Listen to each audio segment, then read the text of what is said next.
Hello friends, Jaya classes channel में आपका स्वागत है। जया क्लासेस चैनल के माध्यम से आप इतिहास के सीरीज में पढ़ रहे हैं विदेशी यात्रियों के वर्णन। विदेशी यात्रियों से हमें किस प्रकार से साहित्यिक स्रोत के रूप में जानकारी प्राप्त होती है। विदेशी यात्रियों ने जो अपने समय काल में संकलन अपने लेख के रूप में या अपनी पुस्तक के रूप में किया है, आज वो हमारे लिए इतिहास का स्रोत बन गया है। तो ये भी एक प्रकार का साहित्यिक साक्ष्य है, क्योंकि विदेशी यात्रियों ने यहां आकर अर्थात अपने भारत देश में आकर भारत देश के विषय में जो उन्होंने यहां देखा या जिसके शासनकाल में वो यहां आए उसके शासनकाल के बारे में, या जो यहां उन्हें अच्छी कुछ चीजें दिखाई दी उसके बारे में उन्हें वर्णन किया, या जो यहां कमियां रही हैं उसके बारे में उन्होंने वर्णन किया। तो अपने लेख में उन्होंने भारत के सामाजिक, आर्थिक, राजनीतिक सभी दशाओं का उल्लेख किया है और साथ ही साथ उस समय के शासक का कैसा व्यवहार रहता था जनता के प्रति, या जनता का कैसा रुख रहता था राजाओं के प्रति, या देवी देवताओं में किस प्रकार से उनकी आस्था थी, इन सब पर इन्होंने प्रकाश डाला है। तो हमें इनके लेखों से प्राचीन काल के इतिहास की जानकारी मिलती है। इसलिए विदेशी यात्रियों के जो वर्णन हैं या जो इनके विवरण हैं वो आज हमारे लिए एक साहित्यिक स्रोत बन गए। तो विदेशी यात्रियों से मिलने वाली प्रमुख जानकारी के अंतर्गत हम पढ़ते हैं, यह भी एक प्रकार का साहित्यिक साक्ष्य है, क्योंकि विदेशी लेखकों की धार्मिक घटनाओं में विशेष रुचि नहीं थी। देखिए, धार्मिक घटनाओं में जो रुचि होती है वो जो यहां के लोग हैं, अपने भारत के जो लोग हैं, उनकी जो रुचि होगी धार्मिक घटनाओं के प्रति, वो बाहरी लोगों की रुचि नहीं होगी, क्योंकि वो इस धर्म के बारे में उनका कोई बहुत ज्यादा लगाव नहीं है। वो तो यहाँ की घटनाओं को देखना चाहते हैं और यहाँ की परिस्थितियों को देखना चाहते हैं, उसके बारे में उन्होंने वर्णन किया। लेकिन खासकर धार्मिक घटनाओं से थोड़ा सा हटकर अन्य चीजें जो उनको तात्कालिक सामाजिक और राजनीतिक अवस्था जो यहाँ की उस समय दिखाई दी, उसके प्रति उन्होंने अपने लेख लिखे या उससे संबंधित लेख लिखे। तो अपने लेखों में जो उन्होंने वर्णन किया वो तात्कालिक सामाजिक और राजनीतिक अवस्था का वर्णन किया, अर्थात इस पर प्रकाश डाला। चलिए आगे बढ़ते हैं। हम देखते हैं कि लेखक जो थे हमारे यहाँ, जो बाहर से जो लेखक आए थे, उनमें सबसे पहले हम देखते हैं यूनानी रोमन लेखक। इस वर्ग के लेखकों में सबसे पुराने जो हैं वो हैं हेरोडोटस और टेसियस। कहीं पर आपको टेसियस भी मिल जाएगा लिखा हुआ। तो चलिए हम देखते हैं। टेसियस जो थे ये ईरान के राजवैद्य थे। अक्सर परीक्षा में पूछा जाता है कि ईरान के राजवैद्य का नाम बताइए, और ऑप्शन में दे देता है टेसियस, हेरोडोटस, मेगास्थनीज, डायमेकस, इस तरह का दे देता है। बहुत इंपॉर्टेंट टॉपिक्स हैं जो भी इसमें है, वो सब इंपॉर्टेंट है कहीं ना कहीं से। तो आपको ये याद रखना है कि टेसियस जो था वो ईरान का राजवैद्य था। अब बात यह है कि भारत के संबंध में इनका जो विवरण रहा है उस समय के हिसाब से जो भी इन्होंने लिखा, लोगों को इनके कहानियों पर विश्वास नहीं है पूरी तरह से। हास्यप्रद प्रतीत होती है, आश्चर्य प्रतीत होता है कि ऐसा नहीं रहा होगा, इन्होंने कुछ ज्यादा ही बढ़ा चढ़ाकर वर्णन कर लिया है या गलत लिख दिया है। तो कुल मिलाकर आपको ध्यान ये देना है परीक्षा के हिसाब से कि टेसियस जो था वो क्या था, ईरान का राजवैद्य था। आगे बढ़ते हैं हम। हेरोडोटस, दूसरा नाम जो हेरोडोटस है, इन्हें इतिहास का पिता कहा जाता है या इतिहास का जनक कहा जाता है। इन्होंने अपनी पुस्तक हिस्टोरिका में 5वीं शताब्दी ईसा पूर्व के भारत फारस के संबंध का वर्णन किया है। तो देखिए, भारत फारस के संबंध का जो वर्णन किया है, अब भारत और फारस के बीच उस समय क्या संबंध रहे होंगे, व्यापारिक संबंध कैसे थे, या उस समय की दशा क्या थी, उन सब के बारे में इसमें दर्शाया गया है। परंतु इसका विवरण भी अनुश्रुतियों एवं अफवाहों पर आधारित है, मतलब इस पर भी लोगों को बहुत ज्यादा विश्वास नहीं है। फिर भी कुछ जानकारी भारत और फारस के संबंध के बारे में मिलती है जिन पर विश्वास किया जा सकता है। चलिए हम आगे देखते हैं। सिकंदर के साथ आने वाले लेखकों में निरियाकस, आनेसिक्रिटस तथा अरिस्टोबुलस के विवरण अधिक प्रामाणिक एवं विश्वसनीय हैं। आगे बढ़ते हैं। मेगास्थनीज, बहुत इंपॉर्टेंट। मेगास्थनीज के बारे में अक्सर जो है परीक्षा में पूछा जाता है, यह टॉपिक बहुत ही इंपॉर्टेंट है। तो मेगास्थनीज जो थे, यह सेल्यूकस निकेटर का राजदूत था, जो चंद्रगुप्त मौर्य के राज दरबार में आया था। इसने अपनी पुस्तक इंडिका में मौर्य युगीन समाज एवं संस्कृति के विषय में लिखा है। चंद्रगुप्त मौर्य के दरबार में आया था, तो चंद्रगुप्त मौर्य के दरबार में आए थे, तो उस समय मीन्स तात्कालिक जो दशा थी हमारे देश की चंद्रगुप्त मौर्य के समय में, इसका वर्णन इन्होंने किया है। तो जिसके शासन काल में आए हैं, निश्चित ही उस समय के बारे में अपने लेख में लिखेंगे। वैसा ही इन्होंने अपनी पुस्तक इंडिका में मौर्य युगीन समाज एवं संस्कृति के विषय में लिखा है। और ये इंडिका जो है बहुत इंपॉर्टेंट पुस्तक है, जिसके बारे में अक्सर जो है परीक्षा में पूछा जाता है कि इंडिका के लेखक कौन हैं, या मेगास्थनीज के द्वारा लिखित पुस्तक का नाम क्या है, और ऑप्शन में दे देते हैं। तो ये बहुत ही इंपॉर्टेंट है, इसको आप याद रखिएगा और देखेंगे आप, कई बार परीक्षा में आया भी हुआ है। और ये भी आपको याद रखना है कि सेल्यूकस निकेटर के ये राजदूत थे मेगास्थनीज। आगे बढ़ते हैं। खासकर आपको मेगास्थनीज से संबंधित जो 3 बातें याद रखनी है वो ये है कि सेल्यूकस निकेटर के राजदूत थे और किसके दरबार में आए थे, चंद्रगुप्त मौर्य के राज दरबार में आए थे। इनकी पुस्तक कौन सी है, इंडिका। ये 3 बातें आपको याद रखनी है। डायमेकस, यह सीरियन नरेश आंतियोकस का राजदूत था। यह भी बहुत इंपॉर्टेंट है, अक्सर परीक्षा में पीसीएस में भी पूछा गया है, मेगास्थनीज का भी और डायमेकस का भी। तो इनको आप देखेंगे कि जनरल परीक्षाओं में तो अक्सर ये पूछे ही जाते हैं, तो आप इनको याद रखेंगे, ध्यान देंगे कि डायमेकस जो था ये क्या था, सीरियाई नरेश आंतियोकस का राजदूत था। तो आपको बहुत ध्यान रखना है कि सीरियाई नरेश कौन थे, आंतियोकस, और इन्हीं के राजदूत कौन थे, डायमेकस, जो बिंदुसार के राज दरबार में आए थे। अब यहां थोड़ा सा आपको यह ध्यान रखना है कि डायमेकस का जो आगमन हुआ वो बिंदुसार के राज दरबार में हुआ और मेगास्थनीज का चंद्रगुप्त मौर्य के।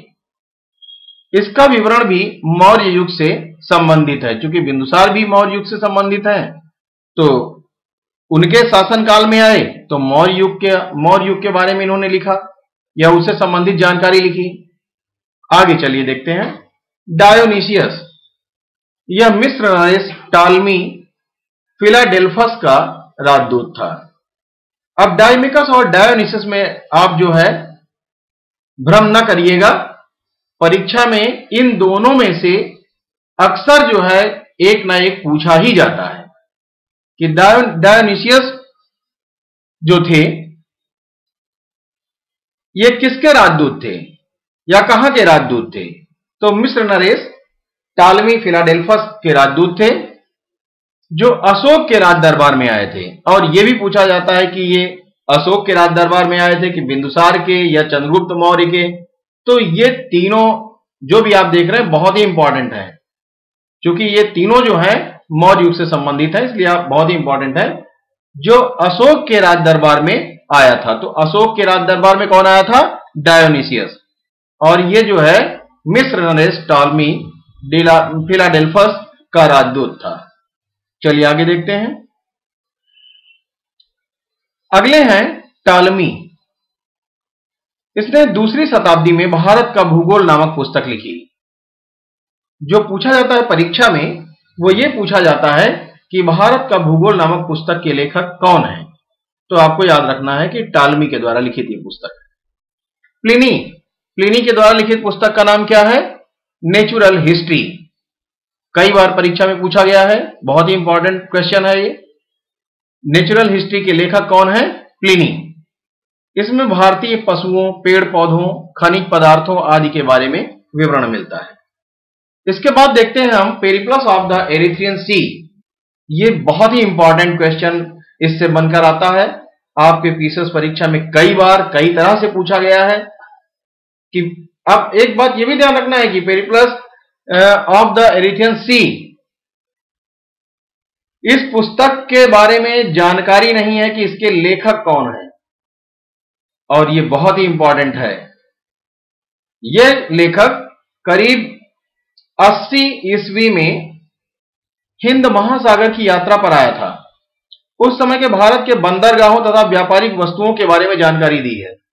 परीक्षा में अक्सर यह पूछा जाता है कि बंदरगाहों तथा व्यापारिक वस्तुओं के बारे में जानकारी देने वाला पेरिप्लस ऑफ द एरिथ्रियन सी पुस्तक के लेखक कौन है, या किस पुस्तक से हमें जानकारी मिलती है बंदरगाहों तथा व्यापारिक वस्तुओं के बारे में। तो पेरिप्लस ऑफ द एरिथ्रियन सी को आप याद रखेंगे कि इससे हमें उस समय के व्यापारिक जो बंदरगाह थे और जो व्यापारिक वस्तुएं थी उनसे संबंधित जानकारी प्राप्त होती है। आगे बढ़ते हैं चीनी लेखक। अब चीनी लेखक देखिए, इस वर्ग के अंतर्गत सबसे महत्वपूर्ण जो है वो कौन कौन है?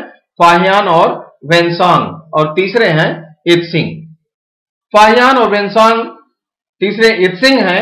इन्हीं का वर्णन है चीनी लेखक में मुख्य रूप से। तो चीनी लेखक कौन कौन है? वेन्सांग, फाहियान, इत्सिंग। चलिए फाहियान के बारे में देखते हैं। फाहियान जो थे ये चीनी यात्री थे, अभी आपने ऊपर देखा ही। ये चीनी यात्री गुप्त नरेश चंद्रगुप्त के दरबार में आया था। ध्यान आपको यही देना है कि ये चंद्रगुप्त द्वितीय के दरबार में आए थे, ना कि चंद्रगुप्त मौर्य के। तो आप यही ध्यान रखेंगे कि फाहियान किसके दरबार में आए थे? चंद्रगुप्त द्वितीय के दरबार में आए थे। और ये फाहियान कहां के यात्री थे? चीन के, चीनी यात्री थे। इसने अपने विवरण में मध्य प्रदेश के समाज एवं संस्कृति के बारे में वर्णन किया है। इसने अपने इस लेख में या अपने विवरण में मध्य प्रदेश की जनता को सुख एवं समृद्धि बताया है। यह भारत में 14 वर्षों तक रहा। तो परीक्षा में जो प्रश्न आता है, फाहियान कहां के यात्री थे? चीन का, या और कुछ दे देंगे तो चीन का आपको याद रखना है कि चीनी यात्री थे। और फाहियान किस शासक के दरबार में आए थे? तो चंद्रगुप्त द्वितीय के दरबार में आए थे। और तीसरा जो क्वेश्चन बनता है वो ये बनता है कि मध्य प्रदेश के समाज और उसकी संस्कृति के बारे में किस यात्री ने अपने विवरण में लिखा है या अपने वृत्तांत में लिखा है? तो आप देखेंगे कि फाहियान ने। आगे बढ़ते हैं वेन्सांग। यह हर्षवर्धन के शासनकाल में भारत आए थे और भारत में इन्होंने कुछ जगह आपको 14 वर्षों मिलेगा, कहीं कहीं 15 वर्षों तक ठहर कर 645 ईस्वी में चीन लौट गए। तो ये भारत में 15 वर्षों तक या 14 वर्षों तक यहां रहे, और 15 वर्षों तक रहकर इन्होंने क्या किया? भारत में नालंदा जिला स्थित नालंदा विश्वविद्यालय में क्या किया? इन्होंने अध्ययन किया। यहां की शिक्षा के बारे में इन्होंने जानकारी प्राप्त की। बौद्ध धर्म के बारे में इन्होंने शिक्षा ग्रहण की। और आगे चलकर इन्होंने क्या किया? भारत से बौद्ध ग्रंथों को एकत्र कर ले जाने के लिए आए थे, ऐसा कहा जाता है। इसका मतलब यहां से क्या किया? इन्होंने बौद्ध ग्रंथों को एकत्र किया और उनको ये अपने साथ चीन ले गए। इसका जो भ्रमण वृत्तांत है वो सीयूकी, जो इनका वृत्तांत है भ्रमण का, वो सीयूकी नामक लेख में है, या सीयूकी के नाम से जाना जाता है।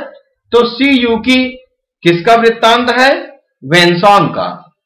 सीयूकी किससे संबंधित है? वेन्सॉन से। यह अक्सर आपके परीक्षा में पूछा जाता है,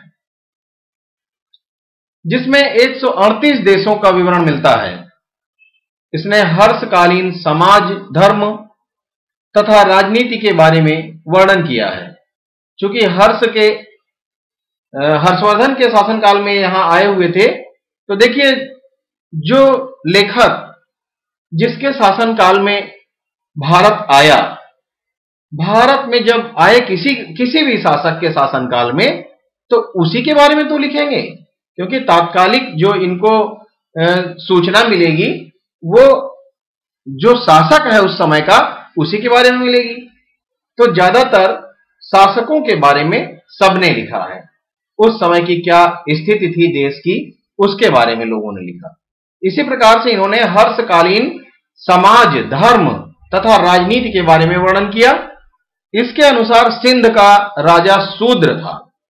सिंध का जो राजा था उस समय शूद्र था, इनका यह मानना है।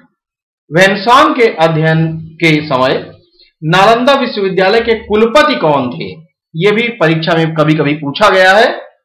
तो वेन्सॉन के अध्ययन के समय नालंदा विश्वविद्यालय के जो कुलपति थे वो आचार्य शीलभद्र थे। आपको याद रखना है। तो याद रखने वाले जो टॉपिक है उनको मैंने डार्क सेट में कर दिया है, आप देख रहे हैं। सीयूकी, आचार्य शीलभद्र और हर्षवर्धन के काल में आए थे, ये 3 बातें आपको याद रखना है। आगे बढ़ते हैं। नेक्स्ट है इत्सिंग। यह 7वीं शताब्दी के अंत में भारत आए और इन्होंने क्या किया, अपने विवरण में नालंदा विश्वविद्यालय, विक्रमशिला विश्वविद्यालय तथा अपने समय के भारत का वर्णन किया।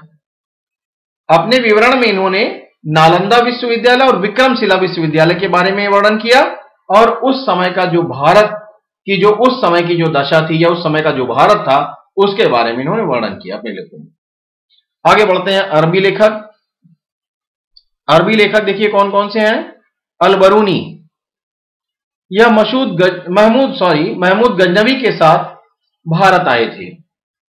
अरबी में लिखी गई उसकी जो कृति है वो कौन सी है? किताबुल हिंद या तहकीक-ए-हिंद, जिसका मतलब है भारत की खोज। आज भी इतिहासकारों के लिए एक महत्वपूर्ण स्रोत है। इसमें राजपूत कालीन समाज, धर्म, रीति रिवाज, राजनीति आदि पर सुंदर प्रकाश डाला गया है। तो आप देखेंगे किताबुल हिंद या तहकीक-ए-हिंद किसके द्वारा रचित है या किसकी कृति है? अल-बरूनी की। और अल-बरूनी किसके साथ आए थे? महमूद गजनवी के साथ आए थे। यह आपको ध्यान रखना है। या किताबुल हिंद, तहकीक-ए-हिंद किस भाषा में लिखी गई है? तो अरबी में लिखी गई। जो भी महत्वपूर्ण क्वेश्चन इनसे बन सकते हैं वो हम आपको बता दे रहे हैं। आप इनको ध्यान रखेंगे तो फिर निश्चित ही आप परीक्षा में आसानी से लिख पाएंगे। आगे बढ़ते हैं। अल-मसूदी। अल-मसूदी ये बगदाद का यात्री था। इसने 10वीं सदी में भारत की यात्रा कर राष्ट्रकूट एवं प्रतिहार शासकों के बारे में लिखा। तो राष्ट्रकूट एवं प्रतिहार शासकों के बारे में जानकारी किसके यात्रा वृत्तांत से मिलती है? अल-मसूदी के। आगे बढ़ते हैं। अन्य लेखक भी कुछ रहे, जैसे तारानाथ जी। तारानाथ एक तिब्बती लेखक था और इन्होंने कंग्यूर तथा तंग्यूर नामक ग्रंथ की रचना की। कंग्यूर तथा तंग्यूर अक्सर परीक्षा में पूछा जाता है कि कंग्यूर तथा तंग्यूर नामक पुस्तक के लेखक कौन है या रचनाकार कौन है? तो आप बता देंगे तारानाथ। ये अक्सर बहुत इंपॉर्टेंट क्वेश्चन है, आप इसको ध्यान रखिएगा, परीक्षा में पूछा जाता है। चलिए आगे बढ़ते हैं। अगला जो हमारा टॉपिक है वो है मार्को पोलो। यह 13वीं शताब्दी के अंत में पांड्य देश की यात्रा पर ये आए थे। और कब आए थे? 13वीं शताब्दी के अंत में आए थे। तो पांड्य देश की यात्रा पर आए थे तो पांड्य देश के बारे में इन्होंने लिखा, पांड्य के इतिहास के बारे में इन्होंने लिखा। पांड्यों का जो उस समय इन्होंने देखा होगा यथास्थित, वैसे इन्होंने वर्णन किया। तो पांड्य इतिहास के अध्ययन के लिए मार्को पोलो का जो यात्रा वृत्तांत है वो अत्यंत ही लाभकारी है। इस प्रकार से हम देखते हैं कि अन्य जो लेखक थे तारानाथ और मार्को पोलो, उनके बारे में भी मैंने आपको बता दिया। और आपके परीक्षा के लिए ये सबके सब उपयोगी हैं। अक्सर परीक्षा में जो पूछा जाता है वो यही पूछा जाता है कि मेगास्थनीज के द्वारा लिखी गई पुस्तक का नाम बताएं, और ऑप्शन दे दिए जाते हैं। या जो भी लेखक आपने देखे इनके द्वारा जो यात्रा वृत्तांत है, इन्होंने किसके बारे में वर्णन किया, किसके शासनकाल में आए, कौन सी पुस्तक इन्होंने लिखी या कौन सा लेख इन्होंने लिखा है। अक्सर परीक्षा में इसी से संबंधित प्रश्न पूछे जाते हैं। तो आपके परीक्षा के हिसाब से जो भी इंपॉर्टेंट मुझे इसमें दिख रहा था, मैंने उतना ही इसमें मैटर रखा है, ज्यादा कुछ नहीं लिखा है। और बहुत ज्यादा लेख हो जाता है तो फिर समझ में नहीं आता है कि हम पढ़ें क्या। तो इसलिए जो आपके परीक्षा के लिए उपयोगी था उतना ही इसमें मैटर रखा गया है, और आपके सभी परीक्षाओं के लिए ये महत्वपूर्ण है। Thanks for watching. आज की वीडियो में बस इतना ही।